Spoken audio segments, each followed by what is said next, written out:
WOCA. Ocala.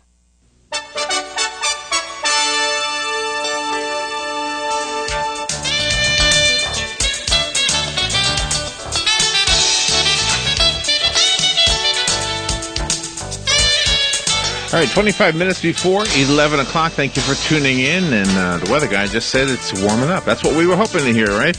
That doesn't mean you want it hot in your house, and that's why we have air conditioners, and that's why it's important to know how to keep them running. And there's so much more to an air conditioner than I ever knew before we started doing these segments with Climate Control and Mechanical Services. And we're going to learn a little bit more right now. Brandon Wood is here, and Adam Ham is with him. They have on their list of things to talk about how they train their technicians.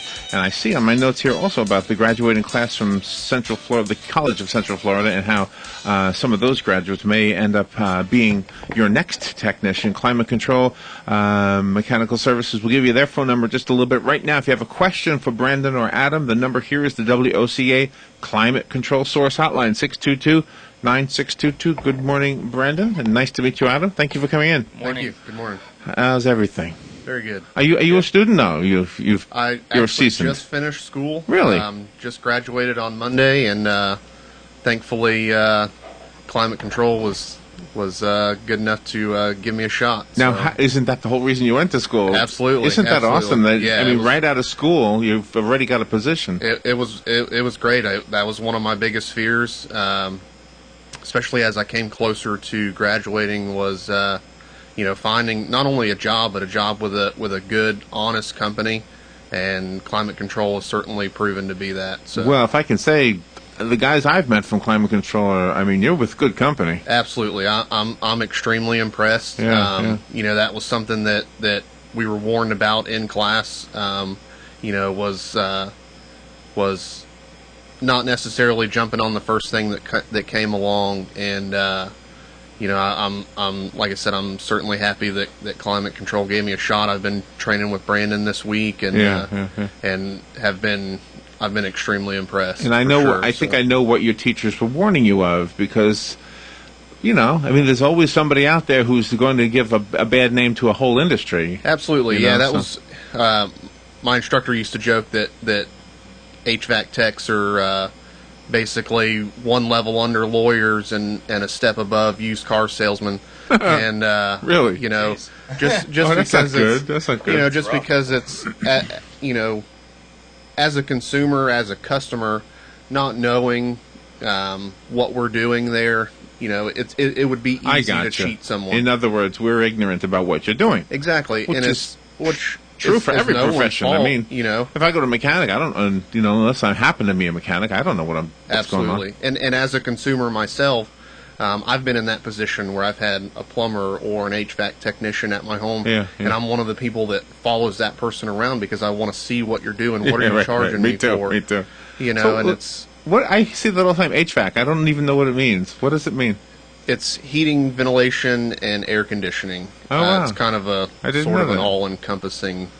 They have one other acronym that just follows HVAC with an R, and it's heating, ventilation, air conditioning, and refrigeration.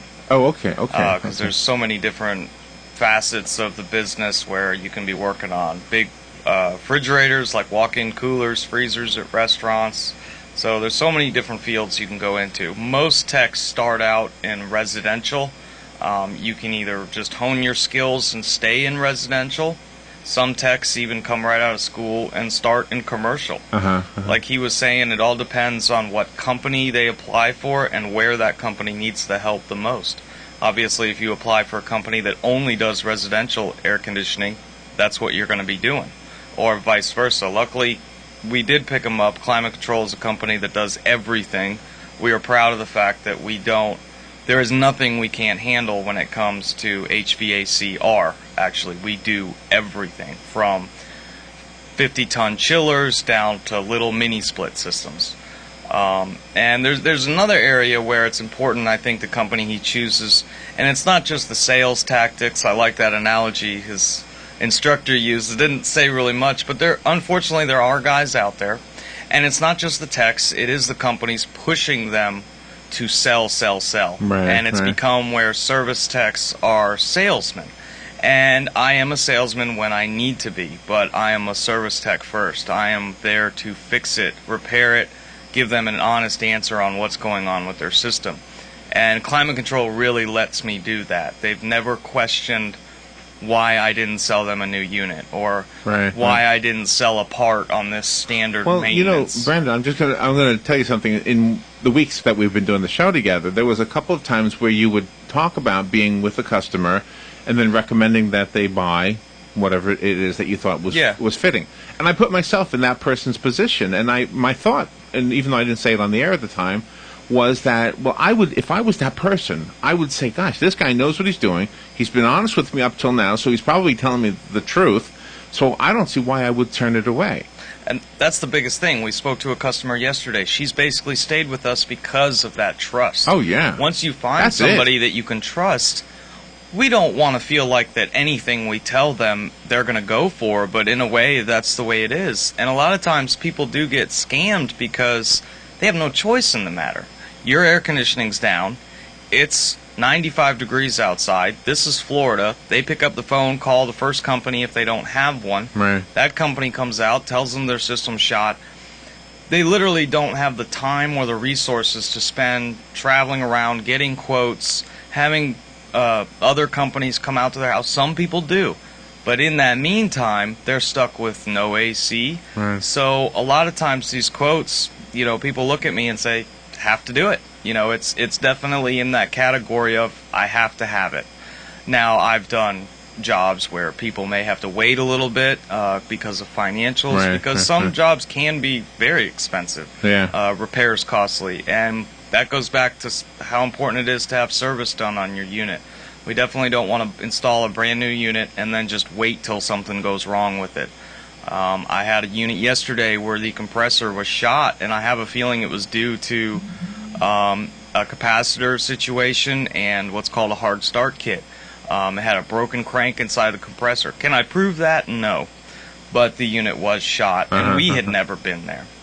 We can't prevent everything that goes wrong, but with proper training, we can prevent a lot of things and fix it when it does. Exactly. Yeah. And there's a whole other side as well as just being honest to the customer about what their problem is, but it's also important to train him on proper techniques we use as technicians, things that have nothing to do with the customer, things, proper eyewear, safety regulations. Oh, yeah, right. Working with his tools, the proper refrigerant. He's gotten an EPA card. Every tech is required to have an Environmental Protection Agency certification to handle refrigerants.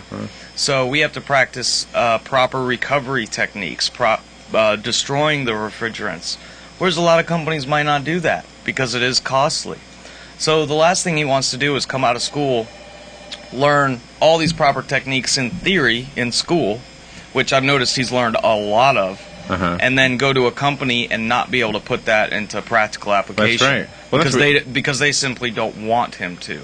And that gets very confusing, and then you don't want to work for a company like that. No, I hear what you're saying. Yeah, Adam, just if you don't mind, how long did it take for you to go through the whole course that gave you the license, the degree, whatever we call it? It's basically it's 18 calendar months. It goes from January of one year to May of the following.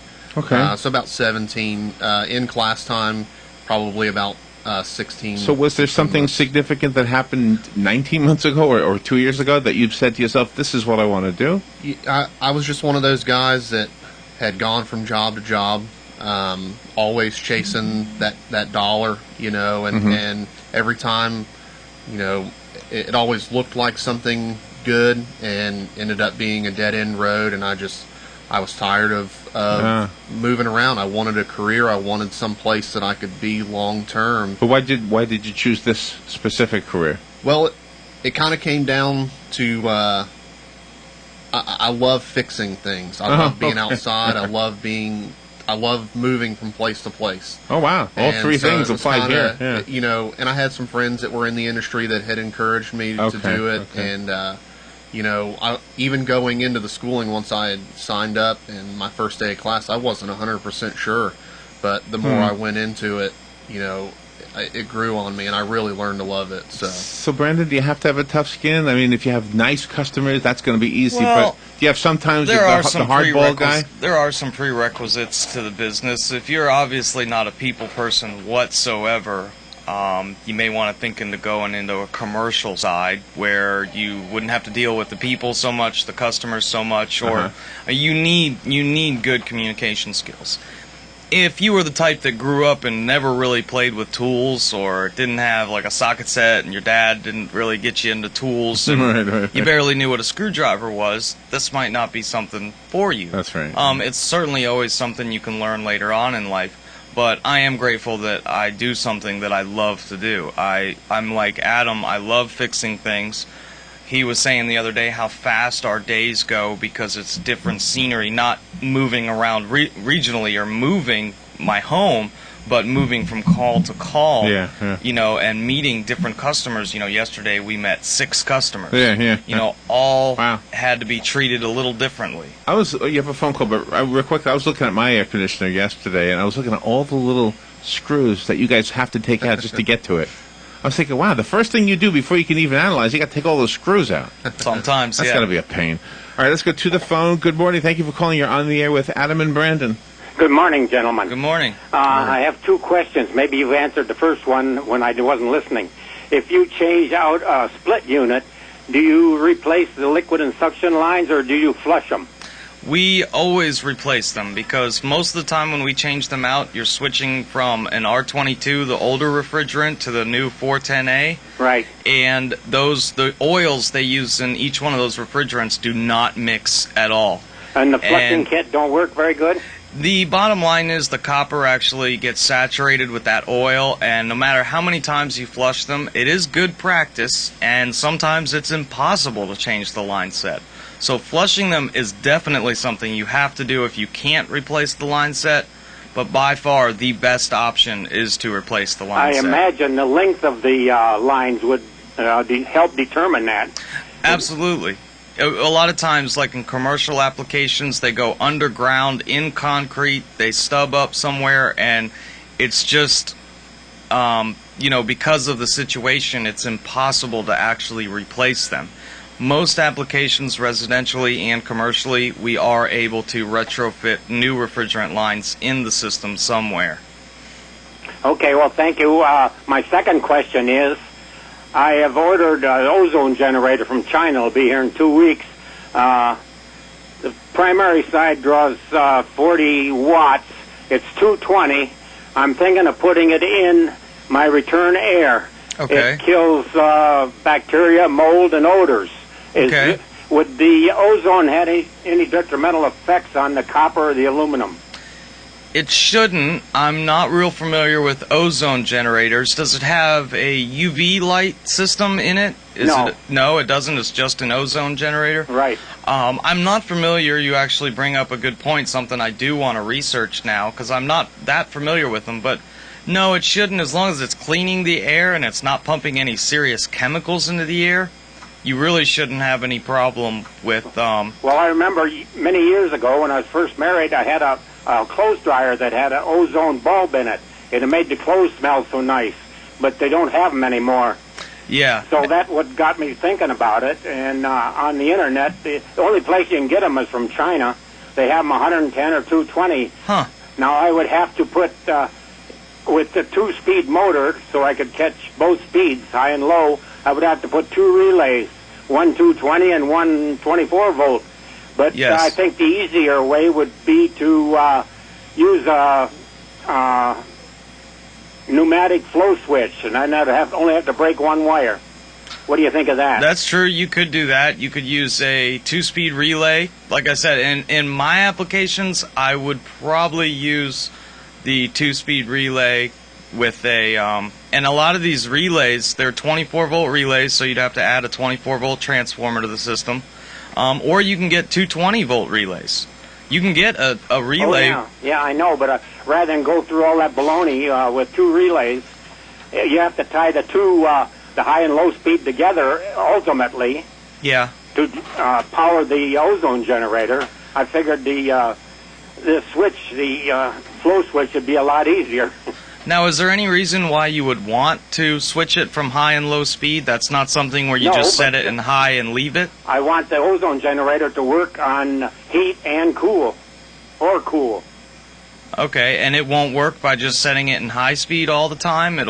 It has to be in low speed, say in heat, and high speed in cool, or? Well, you have to take a source to it to energize it with relays. Okay, the best way to energize it would be right off the air handler. That way it comes on whenever the blower comes on. And I would have to actually it sounds like something where I would love to take a look at it and see your best options for installing it, but it definitely sounds like something that you may want to get some recommendations, have a tech come out. If you have your own AC company, I would call them, but any competent technician should be able to figure out the best options to tell me install this, how much would a pneumatic flow switch cost? I'm not positive on the price. I don't use pneumatic flow switches a lot, but I can research that. I've heard $25, which is the price of the ozone generator. It's only $25 for the whole ozone generator? Wow. Yeah, and that's pretty cheap. That's the biggest one. Well, and it's postpaid from China. That's nice. I definitely would love to. If you do get it installed, we'll be here for every Thursday for about the next year, so give us a call and let us know how it works. Okay, thank you very much. You're welcome. Yeah, we'd all like to know about that. Yeah.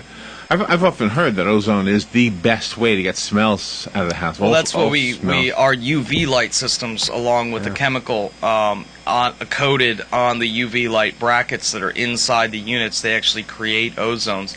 And they kill, with the UV light, they actually kill bacteria and germs. I'm not sure if his does do the bacteria and germs or allergies, or it just helps the house smell better.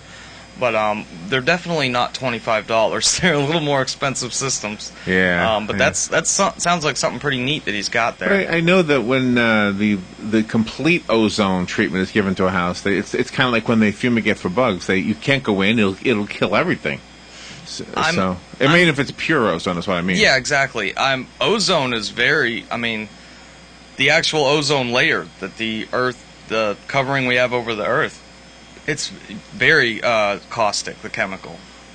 You definitely don't want to breathe pure ozone. Yeah. It sounds like it kills everything, which is why I guess the smells go away. Yeah. And this is why refrigerants are changing, because the chemical chlorine in the R22 is what deteriorates the ozone layer.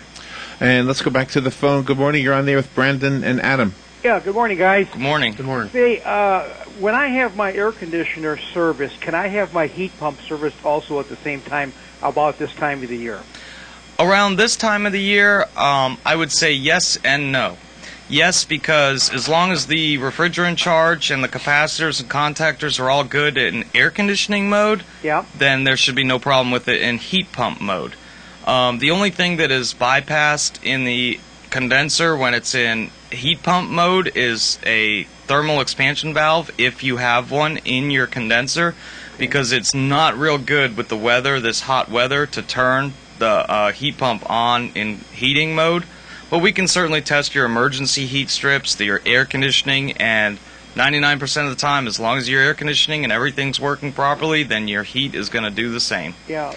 So, in other words, more or less, check your heating in winter and your cooling in summer, right? More exactly. Our service agreements do just that. We have a summer service and then a winter service where we come through, and it's especially critical for units like gas furnaces, where in the winter we're checking things like carbon monoxide, gas pressures, the combustion air intake, everything. And then in the summertime we check the condenser, refrigerant levels. If you would have, let's say, like a faulty heating system out there, and in the summertime when you're running your air, would that in any way bother or be bad for the air conditioning? Well, if you were, say, low on refrigerant, if the heat wasn't working for some reason and it was because of the outdoor unit, yes, the only way that the air conditioning would work but the heat wouldn't is as far as the outdoor unit goes, is if you had a faulty thermal expansion valve outside, Okay. or a faulty reversing valve where it wouldn't reverse the flow of refrigerant and it was like stuck in either cooling or heating mode. But Yeah. very rarely does that happen, but it can happen. I actually replaced a reversing valve or a thermal expansion valve in a unit about 2 months ago where that was exactly their problem. Yeah. In cooling mode, everything worked perfectly. When it switched over to heating mode, it utilized that thermal expansion valve, and the valve was slammed shut, and the pressures would go through the roof on one side, and the low side would drop really low, and it Yeah. would cut out on high head pressure. Oh my gosh, yeah. Were you saying that your education was locally here? Yes, sir. Yeah, I went to the College of Central Florida here in Ocala. Okay, fine. Thank you very much. You're welcome. Thank you. Yeah, bye now. Yeah, and I'm guessing, I don't know, this is probably not true. HVAC, the H stands for heating, so the education you got here, applicable here, because obviously air conditioners are everywhere here, but in Wisconsin or the cooler states, the degree you got would be just as applicable, just more along the lines of heating, right? Or It is very applicable to what we do here. Uh-huh. Being that we're going to work in Florida, that's really what we focused on. Okay, Was the things okay. that we're going to see here more than things That makes sense, You know, yeah. we would see up north. Obviously, if I moved up there, it would take a while for me to get the training. On boiler systems, things like that. It's a different ball game. So we really focused on mainly the things that I'm going to come in contact with here in Florida. So he passed the test, and how did you test the people skill part of that, Brandon? How do you do that?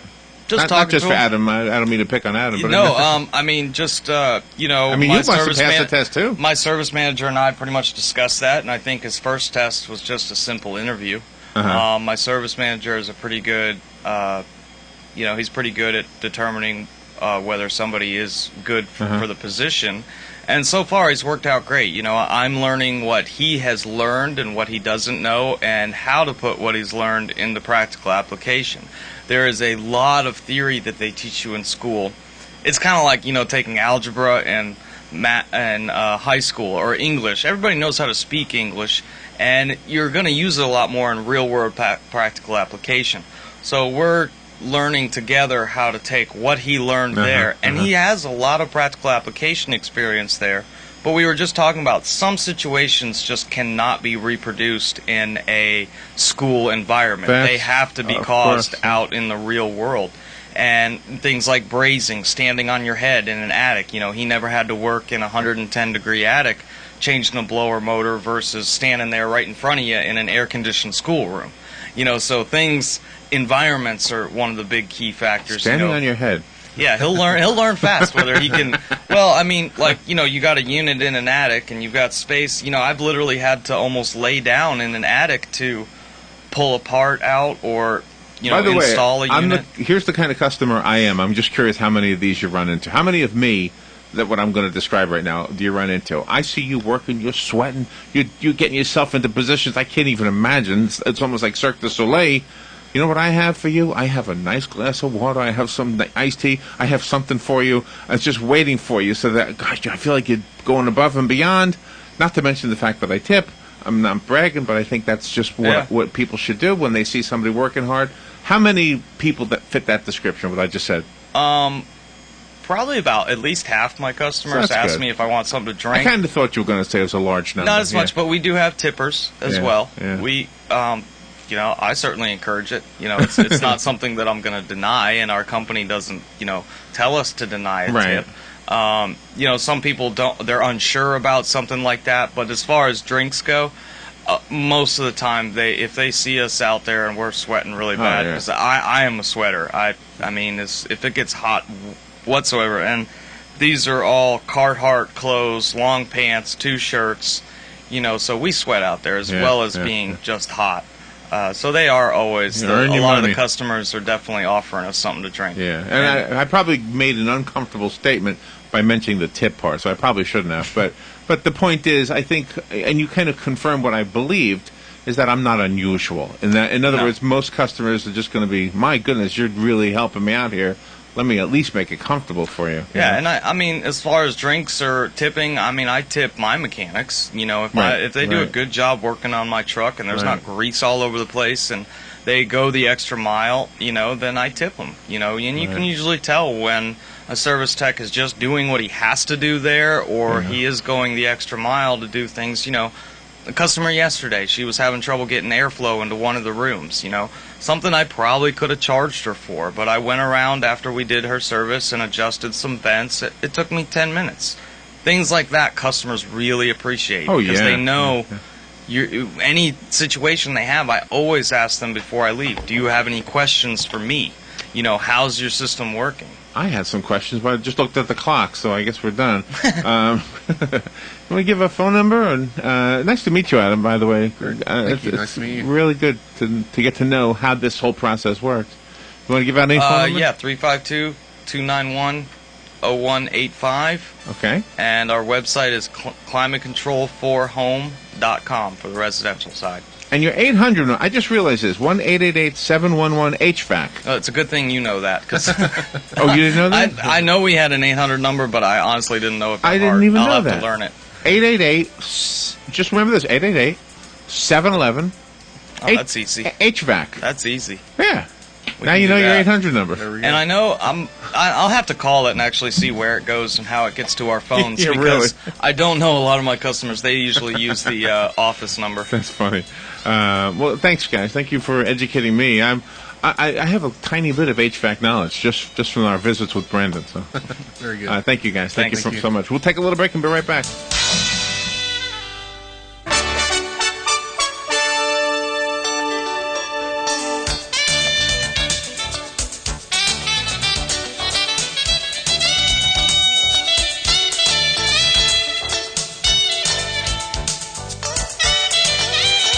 Ocala's information station, 1370 WOCA. Ocala. ABC News Now. I'm Karen Chase. Cleveland kidnapping suspect Ariel Castro kept his head down during his arraignment hearing today. Prosecutors asked for 5